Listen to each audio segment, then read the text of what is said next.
கமலஹாசனை விட்டு ஏமாந்துட்டோம், ஏகப்பட்ட நடிகர்கள்ட்ட ஏமாந்துட்டோம். இனி விஜய்க்கு அப்புறம் இன்னொரு நடிகர் வரக்கூடாது.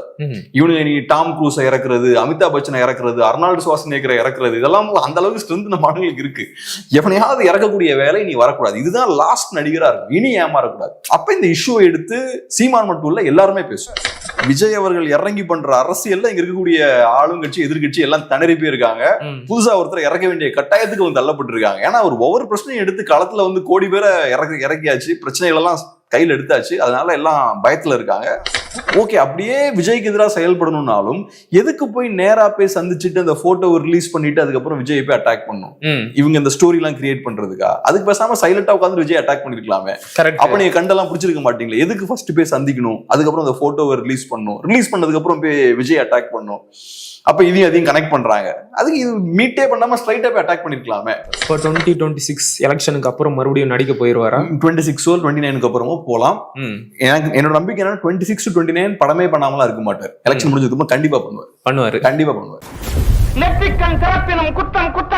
மறுபடியும் இன்றைக்கு நடந்த செய்தியாளர் சந்திப்புல அண்ணன் சீமான் அவர்கள் வழக்கம் போல திமுக அதிமுக எல்லாரையும் தாக்கி முடிச்சுட்டு விஜயையும் கடுமையா விமர்சனம் பண்ணியிருக்கிறாரு. அவர் என்ன சொன்னாரு அப்படிங்கிறத நான் முதல்ல சொல்லிடுறேன். திரை வெளிச்சத்தில் அவ்வப்போது சிலர் அரசியலுக்கு வந்து கொண்டுதான் இருக்கிறார்கள். விஜயகாந்த் அரசியலுக்கு வந்தபோது ஏற்படாத எழுச்சியா தற்போது ஏற்பட்டு விட்டது. விஜய் அரசியலுக்கு வந்துள்ளார், என்ன மாறுபட்ட ஒரு கொள்கையை முன் வச்சுட்டாரு அப்படின்னு விமர்சனங்களை முன் வச்சிருக்கிறாரு. நான் என்ன கேட்கிறேன்னா, இப்போதைக்கு சீமான் விஜய், நாம் தமிழர் கட்சி தாவேகா, இந்த சண்டை தேவையா? ஏன்னா தேர்தல் நெருக்கத்துல வந்துகிட்டு இருக்கு. நம்முடைய மெயின் எதிரி திமுக. அவங்கள எதிர்க்கும் போது அதை விட்டுட்டு தாவேகாவை அட்டாக் பண்றது சரியா இருக்குமா?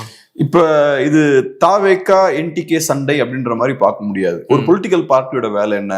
சோசியல் இஷ்யூஸ் எடுத்து, பிரச்சனைகள் எடுத்து அதுக்கு தீர்வு காணணும், மக்கள் மத்தியில விழிப்புணர்வை ஏற்படுத்தணும். இன்னைக்கு தமிழ்நாட்டில் இருக்கக்கூடிய மிகப்பெரிய ஒரு பிரச்சனை என்னன்னா, சினிமாக்காரங்க மக்களை கண்ட்ரோல்ல வச்சிருக்காங்க. சினிமா மோகம் பார்த்தோம்னா தமிழ் மக்களை ஆட்டி படைக்குது. சினிமான்னு ஏகப்பட்ட பணத்தை வேஸ்ட் பண்றது, சினிமா சார்ந்து நிறைய விஷயங்கள் பண்றது, அது போதாதுன்னு இப்ப வந்து சினிமாக்காரங்களை அரசியலுக்குள்ளேயும் கொண்டு வருது. இது பெரிய ஒரு சமூக சீர்கேடு.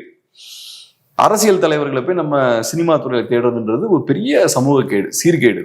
இதுக்கு முன்னாடி பெரிய பாதிப்பை நம்ம சொசைட்டி ஃபேஸ் பண்ணிருக்கு. கமலஹாசன் இதே மாதிரிதான் உள்ள வராரு, வந்து நான் மாற்று அது இதுன்னு பேசுறாரு, ஓட்டு 3-4% ஓட்டை பிரிக்கிறாரு, 2 எலெக்ஷன்ல இந்த வேலையை பார்க்குறாரு. பார்த்துட்டு அதுக்கப்புறம் போய் யாரை எதிர்த்தாரோ அவருடைய போய் சேர்ந்துட்டார். அப்ப தமிழ் மக்களுக்கு எவ்வளவு பெரிய இழப்பு ஏற்பட்டிருக்கு. அவரை நம்பி 3-4% வாக்காளர்கள் அவங்களோட ஓட்ஸை வேஸ்ட் பண்ணிருக்காங்க. வாக்குன்றது எவ்வளவு பெரிய விஷயம். அதை வச்சு நீங்க அரசியல் மாற்றம் ஏற்படுத்தலாம். ஆனா நீங்க என்ன பண்றீங்க? தேவையில்லாம ஒரு நடிகர் பின்னாடி போய்கிட்டு அவருக்கு ஓட்டை போட்டு அவங்க ஓட்டை நீங்க வேஸ்ட் பண்ணிருக்கீங்க. இன்னைக்கு உட்கார்ந்து அவரு என்னெல்லாமோ பேசிட்டு இருக்காரு, ராஜ்யசபா சீட்டும் வாங்கிட்டார். அதனால இப்ப பாருங்க, இப்ப இது நீங்க எப்படி பார்க்கணும்? டிவிகே ஃபைட்டு என்டிகே ஃபைட்டுன்றதை விட இது ஒரு சோசியல் இஷ்யூ. இது பெரிய ஒரு சமூக அவலம். நம்ம மக்கள் ஏமாந்துகிட்டே இருக்காங்க. அப்ப இதை நம்ம நிறுத்தணும். இப்ப நம்ம சொசைட்டில ஒரு இந்த வரதட்சணை குடும்பம் இருக்குன்னு வச்சுப்போம், அது ஒரு சமூக அவலம். அப்ப அதை பத்தி நம்ம பேசணும், அதை நம்ம சரி பண்ணணும். அதே மாதிரிதான் சினிமாக்காரங்க பின்னாடி நீங்க போறதும், சினிமாக்காரங்களை நிஜமான ஹீரோஸ் நினைச்சுக்கிறதும். நம்ம சின்ன வயசுல பார்ப்போம்ல, ரெஸ்லிங் நிஜம் நினைச்சுப்போம்ல, அந்த மாதிரி நீ சினிமாக்காரனை பார்த்து அவன் நிஜமான அரசியல்வாதி நினைச்சுக்கிறான்னா உன்னை திருத்த வேண்டிய தேவை இருக்கு. அப்ப அதை பத்தி பேச வேண்டிய தேவை இருக்கு. திமுக முக்கியமா அதிமுக முக்கியமா, இவனுக்கு எதிராக அரசியல் பண்ணுமா அவனுக்கு எதிராக அரசியல் பண்ணுமா, அதெல்லாம் செகண்டரி. அரசியல் கணக்கா செகண்டரியா வச்சுப்போம். இது சோசியல் இஷ்யூ. இந்த இஷ்யூ நம்ம பேசிதான் ஆகணும். இனிமேல் நடிகர்கள் யாரும் வரக்கூடாது. நான் தான் சொல்லுவேன், கமலஹாசனை விட்டு ஏமாந்துட்டோம், ஏகப்பட்ட நடிகர்கள்ட்ட ஏமாந்துட்டோம். இனி விஜய்க்கு அப்புறம் இன்னொரு நடிகர் வரக்கூடாது. இவனுங்க நீ டாம் க்ரூஸை இறக்குறது, அமிதாப் பச்சனை இறக்குறது, அர்னால்டு ஷ்வார்ஸ்நெகரை இறக்குறது, இதெல்லாம் அந்த அளவுக்கு ஸ்ட்ரென்த் நம்ம ஆளுங்களுக்கு இருக்கு. எவனையாவது இறக்கக்கூடிய வேலை நீ வரக்கூடாது. இதுதான் லாஸ்ட் நடிகரா இருக்கும். இனி ஏமாறக்கூடாது. அப்ப இந்த இஷ்யூவை எடுத்து சீமான் மட்டும் இல்ல எல்லாருமே பேசும். இந்த இஷ்யூவை பேசிக்கிட்டே இருக்கணும். அப்பதான் மக்களுக்கு விழிப்புணர்வு வரும். ஒரு பிரச்சனை இருக்குன்னு அதை பத்தி பேசணும். இது ஒரு பார்ட். 2வது பார்ட் வந்து பொலிட்டிக்கல் பார்ட். பொலிட்டிக்கலா பார்த்தாலும் நல்ல ஒரு ஸ்ட்ராட்டஜி. இப்ப நான் பார்த்த வரைக்கும் எப்படின்னா, டிவிகேவை பத்தி பேசினா என்டிகேவை பத்தி பேசிதான் ஆகணும்ன்ற சூழலை ஏற்படுத்தியிருந்தோம். ஸோ அதனால டிவிகே என்டிகே ரெண்டு பேரும் இப்ப திமுகனா அதிமுக நீங்க பேசிதான் ஆகணுன்ற சூழல் இருக்குல்ல, கண்டிப்பா. அதே மாதிரியான ஒரு சூழல் ஏற்படுத்தினா அது என்டிகேவுக்கு லாபம். நீங்க என்னதான் டிவிகே பேசினாலும் நான் கூட வந்து நின்றுப்பேன் அப்படின்னு வந்துக்கிட்டா அவங்களோட சேர்ந்து என்டிகேவுக்கும் அது ஒரு மைலேஜையும் ரீச்சையும் கொடுக்கும். ஸோ அந்த வகையில அவர் எதிர்த்து அரசியல் பண்றது டிவிகேவோட சேர்ந்து என்டிகேவும் ஒரு பேசு பொருளா இருந்துகிட்டே இருக்கலாம். ஏன்னா இப்ப மீடியாவோட பிளான் என்னன்னா என்டிகேவை புறக்கணிச்சுட்டு டிவிகேவுக்கு ஃபோக்கஸ் கொடுக்கலாம். ஆனா நீங்க இதை பண்ணும்போது ஆட்டோமேட்டிக்கா டிவிகேன்ற வார்த்தையை பேசும்போது என்டிகேவும் கூட வந்து ஒட்டிப்பாங்க. சோ அதனால நீங்க தவிர்க்க முடியாது. சோ அந்த வகையில இந்த விஜயோட இந்த லைம் லைட் இருக்குல்ல, அதுல நீங்களும் டிராவல் பண்ணிக்கலாம். இப்ப இந்த ஸ்ட்ராட்டஜி எல்லாம் ஓகே தான், ஆனா இப்படிப்பட்ட கடுமையான விமர்சனங்களை அண்ணன் சீமான் அவர்கள் எப்ப வைக்கிறாரு அப்படிங்கிறதையும் சேர்த்து பார்க்கணும்ல. இப்ப சில அரசியல் விமர்சகர்கள் என்ன சொல்றாங்கன்னா, கருணாநிதியோட மகன் மு.க. முத்துவுடைய மரண செய்திக்காக இரங்கல் தெரிவிப்பதற்கு அண்ணன் சீமான் அவர்கள் ஸ்டாலினை சந்திக்கிறார். சந்திச்சுட்டு வந்த பிறகுதான் தொடர்ச்சியாக விஜய் மேலையும் தாவேகா கட்சி மேலையும் இப்படிப்பட்ட கடுமையான விமர்சனங்களை முன்வைக்கிறாரு. சோ ஸ்டாலின் கிட்ட பெட்டி வாங்கிட்டாரு, காசு வாங்கிட்டாருன்னு ரொம்ப கடுமையா பேசுறாங்க. அதை நிரூபிக்கிற மாதிரியே இப்படி நம்ம விமர்சனங்களை முன் வச்சா அது நமக்கும் தானே பாதிப்பை ஏற்படுத்தும். ஆமா, இது நீங்க சொன்னது ஒரு பார்ட் தான். இன்னொரு பார்ட் என்னன்னா, ஸ்டாலின் திமுகவும் விஜய் அவர்களை பார்த்து ஆடி போயிருக்காங்க. அந்த பயத்துலதான் அவங்க சீமான் அவர்களை கூப்பிட்டு பெட்டியை கொடுத்து இந்த மாதிரி பேச சொல்லியிருக்காங்கன்றதான் முழு ஸ்டோரி. நீங்க பாதி ஸ்கிரிப்ட் தான் நீங்க சொல்றீங்க. அடுத்த கேள்வியா கேட்கலாம்னு பார்த்தேன். சோ தாவேகா நண்பர்களை பொறுத்தளவுல விஜய் அவர்கள் இறங்கி பண்ற அரசியல்ல இங்க இருக்கக்கூடிய ஆளுங்கட்சி எதிர்கட்சி எல்லாம் திணறி போயிருக்காங்க. புதுசா ஒருத்தர் இறக்க வேண்டிய கட்டாயத்துக்கு வந்து தள்ளப்பட்டு இருக்காங்க. ஏன்னா ஒரு ஒவ்வொரு பிரச்சனையும் எடுத்து களத்துல வந்து கோடி பேரை இறக்கியாச்சு, பிரச்சனைகள் எல்லாம் கையில் எடுத்தாச்சு. அதனால எல்லாம் பயத்துல இருக்காங்க. புது வாட்டில் இறக்க வேண்டிய தேவை இருக்குன்றாங்க. என்னோட ஸ்டாண்ட் என்னன்னா, இப்ப சீமான் அவர்கள் ஸ்டாலின் அவர்களை சந்திக்காம இருந்திருக்கலாம், அது பெட்டரான விஷயமா இருந்திருக்கும்.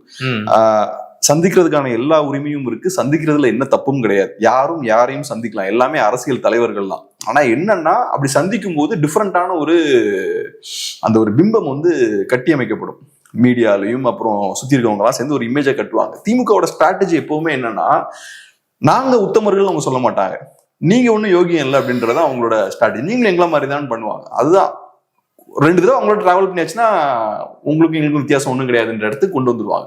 இப்ப நீங்க நல்லா யோசிச்சு பாத்தீங்கன்னா, அண்ணாமலை அவர்கள் ரஃபால் வாட்ச் பத்தி அந்த பேசினாங்கல்ல, சோ அதுல செந்தில் பாலாஜி அந்த இஷ்யூவை கையில் எடுக்கிறார். ஆமா, செந்தில் பாலாஜி அவர்கள் நான் ரொம்ப நல்லவன்ற விஷயம் எல்லாம் பண்ணல, அவரை ஊழல்வாதின்னு சொல்லும்போது நான் நல்லவங்க அதெல்லாம் பண்ணலன்னு அவர் சொல்ல. அவர் என்ன சொல்றாரு, நீங்க ரஃபால் வாட்ச் கட்டிருக்க, நீயும் ஒன்னும் நேர்மையான நல்லா கிடையாது, என்ன ரேட் அப்படின்றத அவரோட ஸ்டாண்டு. ஸோ அப்போ உனக்கும் எனக்கும் எந்த டிஃபரன்ஸும் கிடையாது அப்படின்றதான் பாயிண்ட். அங்க இந்த விஷயத்த நிறைய இடத்துல பண்ணுவாங்க. கம்யூனிஸ்டுகளுக்கும் அதே தான். கம்யூனிஸ்டுகளை பொறுத்தளவுல நாங்க ரொம்ப நேர்மையாளர்கள் அது இதுன்னு பேசும்போது தான் அந்த டேட்டாலாம் லீக் ஆச்சு. அவங்க எங்ககிட்ட இருந்து காசு வாங்கியிருக்காங்க, டேட்டாலாம் லீக் ஆச்சு. அது எப்படி லீக் ஆயிருக்கும்லாம் அவங்களுக்கு தெரியும். ஸோ பாயிண்ட் என்னன்னா, உங்களுக்கும் எங்களுக்கும் பெரிய வித்தியாசம் ஒன்றும் கிடையாது. அது போது அவங்களோட சித்தாந்தத்தையும் தூக்கியாச்சு, கால் மார்க்ஸ் எல்லாத்தையுமே தூக்கியாச்சு. இவங்களும் தோளத்துல தான் சொல்லிட்டு இருக்காங்க. சோ அதனால இப்ப யூனிக்கா இல்லைல்ல, அவங்க உங்களுக்கும் எனக்கும் வித்தியாசம் கிடையாது. அதான் இவங்க லைட்டா நெருங்கியாச்சுன்னா அவங்க உள் வாங்கிடுவாங்க. அது ஆச்சரியமான விஷயம் என்னன்னா, சீமான் அவர்கள் ஸ்டாலின் அவர்கள் சந்திக்கிறாரு, அதை திமுக காரங்க கேலி பண்றாங்க. உங்க தலைவரை இன்னொரு தலைவர் சந்திக்கிறாருன்னா அதை எப்படா கேலி பண்ணுவீங்க? நீங்க உங்க தலைவரை சந்திக்கிறதே நீங்க கேலி பண்றீங்க. இவ்வளவு நாளா எதிர்த்து பேசுனீங்கல்ல, இப்ப பாத்தியா எங்க முன்னாடியே வந்து பணிஞ்சு உட்கார வச்சுட்டோம் அப்படின்னு சொல்றாங்க. எப்படி பணிஞ்சு உட்கார வச்சீங்கன்ற பாயிண்ட் இருக்குல்ல. சோ அதோட மறைமுக பொருள் என்ன? முதல்ல பணிஞ்சு உட்காரவே இல்ல, அவர் இரங்கல் தெரிவிக்க போனாரு, இவங்களா ஏதோ கற்பனை பண்ணிக்கிட்டு பேசுறாங்க. இருந்தாலும் அதுக்கு பின்னாடி லாஜிக் என்ன? ஏதோ பரிமாற்றம் நடந்திருக்கு, அதனாலதான் இறங்கி வந்திருக்காருல்ல. அதை எப்படி நீங்க கேலி பண்ணலாம்? அது உங்களுக்கு தான் அசிங்கம். ஆனாலும் அதுதான் அவங்களோட ஸ்ட்ராட்டஜி. சோ இந்த விஷயங்களை அவங்க கான்சியஸா பண்ணுவாங்க. அப்படி இருக்கும்போது அங்க போய் சந்திக்கிறது கண்டிப்பா டேமேஜ் தான் ஏற்படுத்தும். ஆனா சந்திக்கிறதுக்கான உரிமை எல்லாமே இருக்கு. நான் எப்பவுமே சொல்ற விஷயம் அதுதான். ஒருத்தர் சந்திச்சுட்டாருன்றதுக்காக அவரை மோசமா சொல்லக்கூடாது. அவரோட அரசியலை தான் நீங்க பார்க்கணும். அவர் அரசியல் செயல்பாடு எப்படி இருக்கு, அவர் காம்ப்ரமைஸ் ஆகிறாரா, இந்த விஷயங்கள்லாம் பார்க்கணும். ஸோ அதனால சந்திக்காம இருந்திருந்தா பெட்டர். But okay, சந்திச்சிட்டாரு. இப்ப என்னன்னா, ஓகே அப்படியே விஜய்க்கு எதிராக செயல்படணும்னாலும் எதுக்கு போய் நேரா போய் சந்திச்சுட்டு அந்த போட்டோவை ரிலீஸ் பண்ணிட்டு அதுக்கப்புறம் விஜய் போய் அட்டாக் பண்ணும்? இவங்க இந்த ஸ்டோரி எல்லாம் கிரியேட் பண்றதுக்கா? அதுக்கு பேசாம சைலண்டா உட்காந்து விஜய் அட்டாக் பண்ணிருக்கலாமே. அப்ப நீங்க கண்டெல்லாம் பிடிச்சிருக்க மாட்டீங்களா? எதுக்கு ஃபர்ஸ்ட் போய் சந்திக்கணும், அதுக்கப்புறம் அந்த போட்டோவை ரிலீஸ் பண்ணணும், ரிலீஸ் பண்ணதுக்கு அப்புறம் போய் விஜய் அட்டாக் பண்ணும்? அப்ப இதையும் அதையும் கனெக்ட் பண்றாங்க. அதுக்கு இது மீட்டே பண்ணாம ஸ்ட்ரைட்டா போய் அட்டாக் பண்ணிருக்கலாமே. சோ அதனால இதுல ஒன்றும் பெரிய லாஜிக் எனக்கு இருக்கிற மாதிரி இல்ல. ரெண்டாவது, விஜய் அவர்களை காலி பண்ணணும்லாம் நினைச்சு திமுக இறங்க வேண்டிய தேவையும் இல்லை. ஏன்னா விஜய் திமுகவுக்கு பெரிய ஒரு அசட், பெரிய ஒரு சொத்து இந்த எலெக்ஷனை பொறுத்தளவுல. அவரு ஆன்டி டிஎம்கே ஓட்ஸை தான் பிரிக்க போறார். அவரோட அரசியல் திமுக எதிர்ப்பு, அது அதிமுகவோட அரசியல். விஜயால பாதிக்கப்பட போறது அதிமுக தான். அதனால இங்க டிவிக்கு ரசிகர்கள் நினைச்சிட்டு இருக்கிற மாதிரி திமுக ஒன்றும் பயந்தெல்லாம் இல்லை விஜயை பார்த்து. அவங்க சந்தோஷமா இருப்பாங்க. ரைட், நல்லா வேலை பார்க்கறார், இன்னும் நல்லா வேலை பார்த்தா நல்லா இருக்கும். கொஞ்சம் வேலை பார்க்க மாட்டேங்கிறார் சரியா. நல்லா பார்த்தாருன்னா இன்னும் நல்லா பிரிக்கலாம், நம்மளை எதிர்த்து இன்னும் நல்லா அரசியல் பண்ணலாம், ஃபியூச்சர்ல பண்ணவும் செய்வாருன்னு நினைக்கிறேன். ஸோ அதனால விஜயை போய் அட்டாக் பண்றதுக்கு சீமானை இறக்கி விடணும்லாம் அவசியம் கிடையாது அவங்களுக்கு. அடுத்து விஜய் தொடர்பா இன்னொரு அதிர்ச்சியான நிகழ்வு என்னன்னா, அண்மையில் நடந்த கவினோட ஆணவ படுகொலை. மற்ற அரசியல் கட்சி தலைவர்கள் கண்டிக்கல அப்படின்னா அதை புரிஞ்சுக்க முடியுது. ஸ்டாலினோ எடப்பாடியோ கண்டிக்கல, ஏன்னா அவங்களுக்கு ஓட் பேங்க் பாலிடிக்ஸ் ரொம்ப முக்கியம். ஆனா இவங்களுக்கு எல்லாம் மாற்றுன்னு சொல்லிட்டு வந்த விஜய் கூட இந்த ஆணவ படுகொலை குறித்து கடைசி வரைக்கும் வாய் திறக்கவே இல்லை. அவருக்கு என்ன நோக்கமா இருக்கும்? அவருக்கும் ஓட் பேங்க் தான் முக்கியமா இருக்குமா? அவர் ஒரு சினிமாக்காரரை தான் இந்த விஷயங்கள்லாம் பாக்குறாரு. சினிமாக்காரங்க என்னைக்குமே கான்ட்ரவர்ஷியலான இஷ்யூஸை கையில் எடுக்க மாட்டாங்க. இப்ப கவினோட இந்த ஆணவ கொலை நடந்திருக்கு, பெரிய முற்போக்கான சினிமாக்காரர்கள்லாம் இருக்காங்க, அவங்க எல்லாம் யாரெல்லாம் வாய் தந்தாங்க? யாருமே பேசல. அவங்க பேச மாட்டாங்க, எப்பவுமே அப்படிதான் இருப்பாங்க. ஆனா அதிமுக ஆட்சி காலத்துல பேசினாங்க. அப்பயும் பாத்தீங்கன்னா செலக்டிவா சில ஏரியாஸ்ல தான் கை வைப்பாங்க. இந்த மாதிரி ஆணவ கொலைகள்லாம் அவங்க கை வைக்க மாட்டாங்க, சில ஏரியாஸ்ல மட்டும் தான் அவங்க கை வைப்பாங்க. சோ இப்ப ஏன் ஆணவ கொலைகள் மாதிரியான இஷ்யூல கை வைக்க மாட்டாங்கன்னா அவங்களோட மார்க்கெட் அடிபடும். ஒரு சினிமாக்காரர் குறிப்பிட்ட இந்த மாதிரியான இஷ்யூஸ் எல்லாம் கையில் எடுக்கிறாருன்னா சில இடத்துல அவருக்கு எதிர்ப்பு வர ஆரம்பிக்கும், சப்போர்ட் போகும். சினிமாக்காரனோட ஸ்ட்ராட்டஜி என்னன்னா எல்லாரையும் ஒண்ணு சேர்த்துக்கணும், எல்லாரோட சப்போர்ட்டும் எனக்கு வேணும். இந்த மதம், இந்த சாதி, இந்த இதெல்லாம் கிடையாது, வர்க்கம்லாம் கிடையாது, எல்லாரையும் நான் சேர்த்து அவங்க எல்லாத்தையுமே பணமா நான் மாத்தணும். அதான் அவங்களோட ஸ்ட்ராட்டஜி. ஸோ அதனால எப்பவுமே அவங்களோட இந்த வியூவர்ஷிப்பை கம்மியாகிற மாதிரியான ஸ்டாண்ட் அவங்க எடுக்க மாட்டாங்க. அது ரொம்ப ரேரா தான் அந்த மாதிரியான விஷயங்கள் பண்ணுவாங்க. விஜய் அந்த ஸ்டாண்ட்லேயே தான் அவர் பொலிட்டிக்ஸையும் பண்றாரு. பொலிட்டிக்ஸை பொறுத்தவரைக்கும் அப்படி இருக்க முடியாது. கிளியர் கட்டா இவன் தான் என்னோட எதிரி அப்படின்ற மாதிரி நம்ம ஃபிக்ஸ் பண்ணணும். ஃபிக்ஸ் பண்ணி அவனை ஷார்ப்பா அடிக்கணும். அப்படி அடிக்கும் போது பாதி பேர் உங்களுக்கு நண்பனா இருப்பான், பாதி பேர் உங்களை எதிர்க்கக்கூடியவனா மாறிடுவான். அதை நீங்க ஃபேஸ் பண்ணக்கூடிய அந்த கெப்பாசிட்டி உங்களுக்கு இருக்கணும். ஆனா விஜய் அவர்கள் ஸ்டார்டிங்ல இருந்து இப்போ வரைக்கும் அந்த மாதிரி ஸ்ட்ராங்கான ஒரு டிசிஷன் எடுக்கல. அவர் திமுக எதிர்ப்பு அப்படின்றத மட்டும்தான் எடுத்திருக்காரே தவிர அதை தாண்டி வேற மைன்யூட்டா ஒவ்வொரு இஷ்யூஸ்லயும் அவரு கை வைக்கல. கை வச்சாருன்னா சவுத்துல எல்லாம் அவருக்கு ஃபேன் பேஸ்லாம் கொஞ்சம் கரைவதற்கான வாய்ப்பெல்லாம் இருக்கு. ஸோ அதனால ரொம்ப கவனமா இல்லை. இப்போ அஜித்தை காவலர்கள் அடிச்சு கொன்னதுக்கு நேரடியா அஜித்தோட வீட்டுக்கே போனாரு, நிவாரண உதவியெல்லாம் செஞ்சாரு, அஜித்தோட அம்மாவையும் தம்பியையும் பார்த்து ஆறுதல் எல்லாம் சொல்லிட்டு வந்தார். அதுக்கு போனவர் ஏன் இதுக்கு போக மாட்டேங்கிறாரு? இப்போ ஒரு விஷயம் நல்லா நோட் பண்ணீங்கன்னா உங்களுக்கு தெரியும். இப்போ இந்த பாலியல் ரீதியான துன்புறுத்தல் நடக்கும்போது சில இஷ்யூஸ் மட்டும் எடுத்து பேசுவாங்க, சில கேசஸ் மட்டும் எடுத்து மீடியா பேசுவாங்க. ஒரு வருஷத்துக்கு 1000 நடக்கும். ஆனா அதுல பர்டிகுலர் சில கேசஸ் மட்டும் எடுத்து பயங்கரமா மீடியா பேசுவாங்க. நிர்பயா மாதிரி பயங்கரமா பேசுவாங்க. அது மாதிரி நிறைய நடந்திருக்கும். ஆனா இந்த மாதிரி சில விஷயங்கள் மட்டும் பேசுவாங்க. அதுக்கான காரணம் என்னன்னா, இந்த மாதிரியான பாலியல் ரீதியான வன்கொடுமைகள்லாம் நடக்கும்போது அதுக்கு பின்னாடி வர்க்கம் இருக்கும், அதுக்கு பின்னாடி சாதி இருக்கும், வேற விதமான நிறைய ஃபேக்டர்ஸ் இன்வால்வ் ஆகும். ஸோ அந்த மாதிரியான இஷ்யூ நீங்க எடுக்கும்போது நீங்க சாதியை பத்தி பேச வேண்டியிருக்கும், வர்க்கத்தை பத்தி பேச வேண்டியிருக்கும், வேற ஒடுக்குமுறைகளை பத்தி பேச வேண்டியிருக்கும். அதெல்லாம் மீடியாவுக்கு ரொம்ப கஷ்டமா இருக்கும் அதெல்லாம் பேசுறது. ஸோ அவங்க என்ன பண்ணுவாங்க, சிட்டியில நடக்கக்கூடிய சில இஷ்யூ இருக்கும், அதுல இந்த சாதி வர்க்கம் இதெல்லாம் எதுவும் பெருசா ஆப்ரேட் ஆகாது. அந்த மாதிரியான இஷ்யூ எடுத்து வெறும் காமம் அப்படின்ற ஆங்கிள் இருந்து அவங்க பேசுவாங்க. அதை டிஸ்கஸ் பண்றது அவங்களுக்கு ஈஸி. இதுவும் அப்படிதான். இப்ப நீங்க சொன்ன அஜித்குமார் இஷ்யூவை பொறுத்தளவுல அதுல பெரிய கேஸ்ட் ஆங்கிள் அது இதெல்லாம் எதுவும் இல்லை. ஒரு இளைஞன், அவனை போலீஸ்காரர் கொண்டுட்டார், அடிச்சு கொண்டாங்க போலீஸ்காரங்க அப்படின்ற ஆங்கிள் மட்டும்தான். இதை ஹேண்டில் பண்றது ஈஸி. இதை ஹேண்டில் பண்றதுனால யாரும் அஃபண்ட் ஆக மாட்டாங்க. ஆனா நீங்க கேஸ்ட் மாதிரியான இஷ்யூவை கையில் எடுக்கும் போது ஒரு ஸ்டாண்ட் எடுத்தீங்கன்னா இன்னொரு குரூப் உங்க மேல கோவப்படுவாங்க. அதனாலதான் கட்சிகளும் பயப்படுறது. இங்க இருக்கக்கூடிய சமூக நீதி எல்லாம் பேசி 50 வருஷமா கட்சியை அமைத்த ஆட்களே நீங்க பேச மாட்டேங்கிறாங்க. சமூக நீதி, மார்க்சியம், கால் மார்க்சியம், லெனின், எங்கல்சியம் எல்லாத்தையும் பேசக்கூடியவங்க எல்லாம் இன்னைக்கு ஒயிட்டா இருக்காங்க. அப்படி இருக்கும்போது இவர் சினிமாக்காரர்ல. ஆனா நான் தான் மாற்றுன்னு சொல்லிட்டு வந்தாரே, அவர் சினிமா பிளான்ல தான் இருக்கார். இப்ப விஜய் மாதிரியான ஒரு நடிகருக்கு கான்பிடன்ஸ் எங்க இருந்து வருது, இந்த மாதிரி அரசியல் இறங்கணுன்ற நம்பிக்கை எங்க இருந்து வருதுன்னா கமல்கிட்ட தான் வருது. கமல் வராரு, அரசியலுக்குள்ள வந்து ஓட்டை பிரிக்கிறாரு, திரும்ப சினிமாவுக்கு போறாரு, சினிமால ஹிட் கொடுக்குறாரு. இதுதான் அவருக்கு கான்பிடன்ஸ் கொடுக்குது. நம்மளும் அரசியலுக்கு வருவோம், வந்து ஒரு 2 எலெக்ஷன்ல ஓட்டை பிரிப்போம், அதுக்கப்புறம் திரும்ப சினிமாவுக்கு போவோம். நம்ம கமல் தான் சாதிச்சு காட்டிட்டாரு, மார்க்கெட்லாம் ஒண்ணுமே டவுன் ஆகல, தமிழ் மக்கள் 2 ஏத்துக்கிறான். அரசியலுக்கு வந்தாலும் ஏத்துக்கிறான், திரும்ப சினிமாவுக்கு போனாலும் ஏத்துக்கிறான், என்ன பண்ணாலும் ஏத்துக்கிறான், அப்ப நம்ம அதை பண்ணுவோம் அப்படின்ற ஒரு கான்பிடன்ஸ் அவங்களுக்கு இங்க இருந்து தான் வருது. ஸோ அதனால இவர் வந்து சினிமா பிளான்ல தான் இருக்கார் அப்படின்றது என்னோட அபிப்பிராயம். அதனாலதான் அவர் சினிமா பாணியிலே தான் இருக்காரு. அவரோட இமேஜை வந்து அவர் ரொம்ப கான்சியஸா பாதுகாக்கிறார். அவர் நிஜமாவே பொலிட்டிக்ஸை ஃபோக்கஸ் பண்றாருன்னா ரெகுலரா அவர் வெளில வரணும். ஆனா அவர் ரெகுலரா வந்தாருன்னா அவர் இமேஜ் அடி வாங்கிரும். ஒரு சூப்பர் ஸ்டாரால வெளில ரெகுலரா வர முடியாது. அவங்க அந்த இமேஜை மெயின்டைன் பண்ணிட்டே இருப்பாங்க. நான் 6 மாசம் ஒருக்கா தான் வெளில வருவேன், நீ என்ன பாக்கணும்னா தவம் கிடக்கணும், திடீர்னு எப்பயாவது தான் வருவேன், என் படம் வருஷத்துக்கு ஒரு தடவை தான் வரும் அப்படின்ற அந்த ஹைப்பை மெயின்டைன் பண்ணிட்டே இருப்பாங்க. இப்ப விஜய் டெய்லி வெளில வந்துகிட்டே இருக்காருன்னா அவர் இமேஜ் அடி வாங்கிரும், அதை அவர் விரும்ப மாட்டார். ஸோ அதனால ஒரு ஸ்டாரால ரெகுலரா வெளில வர முடியாது. அதனாலதான் ஸ்டேஜ்ல ஏறும்போதும் பாத்தீங்கன்னா விஜய் வந்து ஒரு சினிமா பாணியில தான் பேசுறாரு. அவரோட அந்த சினிமா இமேஜை மெயின்டைன் பண்ணணும் அப்படின்றதுல ரொம்ப கவனமா இருக்காரு. இப்ப சினிமால அவரு அநியாயத்துக்கு எதிராக கொந்தளிக்கும் போது ஸ்பீச் கொடுப்பார்ல, அந்த ஸ்டைல்ல தான் அவர் அங்கேயுமே பேசுறாரு. ஸோ அவரோட அந்த சினிமா இமேஜை காப்பாற்றணும், பத்திரமா வச்சுக்கணும்ன்றது ரொம்ப தெளிவா இருக்காரு. அது ஏன்னு நான் பாக்குறேன்னா, திரும்ப அவருக்கு சினிமாவுக்கு போறதுக்கான விருப்பம் இருக்கு, திட்டம் இருக்குன்னு நான் பாக்குறேன். இல்ல அரசியல போக்கஸ் பண்ணீங்கன்னா இப்படிலாம் நீங்க இருக்க மாட்டீங்க. டெய்லி இறங்குவீங்க, என்னோட அந்த சினிமா மார்க்கெட் போயிடக்கூடாதுன்னு யோசிக்க மாட்டீங்க, ஃபுல்லா இறங்கி அடிப்பீங்க. விஜயகாந்த் தானே பண்ணாரு. கரெக்ட். அவரு சினிமா மார்க்கெட்டை ப்ரொடெக்ட் பண்றதுக்காக அவர் செயல்படல. பட் இவர் அந்த ஆங்கிள் இருந்து ஒர்க் பண்ணிட்டு இருக்காரு.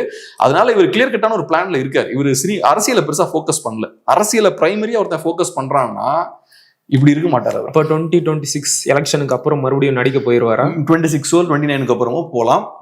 எனக்கு என்னோட நம்பிக்கை என்னன்னா 26 to 29 படமே பண்ணாமலாம் இருக்க மாட்டார். எலெக்ஷன் முடிஞ்சதுக்கு அப்புறம் கண்டிப்பா பண்ணுவாரு. கண்டிப்பா பண்ணுவாரு. அவரால் 3 வருஷம் படம் பண்ணாம இருக்க முடியாது. ஓகே, இறுதி கேள்வி. ஆகஸ்ட் 21 தாவேகாவோட 2வது மாநில மாநாட்டுக்கான தேதி அறிவிக்கப்பட்டிருக்கு. மதுரையில நடக்க போகுது. இது தாவேகாவிற்கும் விஜய்க்கும் தென் மாவட்டங்கள்ல என்ன மாதிரியான செல்வாக்கை ஏற்படுத்தும்? அந்த இடத்துல விஜய் எது குறித்து அதிகமா பேசுவாருன்னு நினைக்கிறீங்க? எனக்கு என்னன்னா, அதை பத்தி நம்ம டிஸ்கஸ் பண்ண வேண்டிய தேவையே இல்லை. விஜய்க்கு என்ன மாதிரியான செல்வாக்கு இருக்கு, என்ன மாதிரியான செல்வாக்கு இருக்கும், அவரோட ஓட்ஸ் என்னவா இருக்கும், அது நம்மளோட பிரச்சனையே இல்லை. விஜய்க்கு 20% ஓட் இருக்குன்றாங்க, டிஸ்கஸ் பண்ணிக்கிறாங்க. மாநாடு நடத்திட்டாருன்னா மதுரை அவர் கைக்கு தான் அப்படின்றாங்க.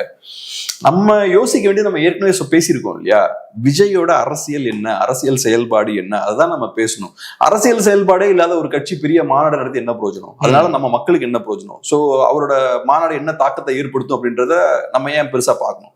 இப்ப அவரு தீவிர அரசியலை கையில் எடுக்கிறாரு, கிரவுண்ட்ல இறங்கி கடுமையா வேலை பார்க்கறாரு, மக்கள் பிரச்சனைகள் எல்லாம் பேசுறாரு அப்படின்னா அவரோட மாநாடு அந்த இஷ்யூஸ் எல்லாம் கொண்டு போறதுக்கான பிளாட்ஃபார்மா மாறும். அப்ப நான் அந்த மாநாட்டை நான் உற்று நோக்குவேன், அதை நான் சப்போர்ட் பண்ணுவேன். சரி, மக்கள் பிரச்சனைகள் எல்லாம் அந்த மாநாட்டுக்கு கொண்டு போறாரு, அவரு அந்த மேடை கொண்டு போறாரு. ஸோ விஜய் அந்த மேடை கொண்டு போய் பேசுறாருன்னா அது ஒட்டுமொத்த தமிழ் மக்கள்கிட்டையும் போய் சேரும், அது பெரிய ஒரு தாக்கத்தை ஏற்படுத்தும். ஆனா உங்ககிட்ட அரசியலே இல்லையே, உங்ககிட்ட அரசியல் இல்ல, கொள்கை கோட்பாடு இல்ல, எதுவும் இல்லாம நீங்க பெரிய ஸ்டேஜை போட்டு மேடையில ஏறி பேசுறீங்க. வந்து பாக்குறதுக்கு 50,000 பேர் வந்து பாக்குறாங்க. ஓகே, அதுக்கப்புறம் என்ன, வாட் நெக்ஸ்ட்? எல்லாம் விஜயை பார்த்தாச்சு, ரைட்டு, போட்டோ எடுத்தாச்சு, செல்ஃபிலாம் எடுத்தாச்சு, வீட்டுக்கு போவோம், அவ்வளவுதான். அதோட அரசியல் தாக்கம்ன்றது எதுவுமே இருக்காது. ஸோ அதனால விஜய் மதுரையை கைப்பற்றுவாரா இல்லையான்றது பெருசா நம்ம கவலைப்பட வேணாம்னு நினைக்கிறேன். நான் விஜயை பத்தி சொல்றது என்னன்னா, ஏகப்பட்ட அசம்ஷன்ஸ் இருக்கு விஜயோட ஸ்ட்ரென்த்தை குறித்து. ஓவர் எதிர்பார்ப்பு, பயங்கர ஹைப் கிரியேட் பண்றாங்க ஆர்டிபிஷியலா. பார்ப்போம், 26 வரட்டும், பார்ப்போம் என்ன பெர்ஃபார்ம் பண்றாருன்னு பார்ப்போம். ஆனா என்ன பொறுத்தளவுல அவர் என்ன பெட்டரா பெர்ஃபார்ம் பண்ணாருன்னா அது தப்பு. பெர்ஃபார்ம் பண்ணக்கூடாது. ஒரு நடிகர் நல்லா பெர்ஃபார்ம் பண்ணக்கூடாது. அரசியலே இல்லாத ஒரு நடிகர், அவரோட கட்சி நல்லா பெர்ஃபார்ம் பண்ணக்கூடாது. அவர் நல்லா பெர்ஃபார்ம் பண்றாரா தமிழ்நாட்டு மக்களுக்கு அரசியல் புரிதல் இல்லைன்னு அர்த்தம். அந்த அரசியல் புரிதல் நம்ம ஏற்படுத்தணும், அதான் நம்ம வேலை. சரிண்ணா, பல கருத்துக்களை ரொம்ப விரிவா பகிர்ந்துக்கிட்டீங்க. மிக்க மகிழ்ச்சி. நன்றி.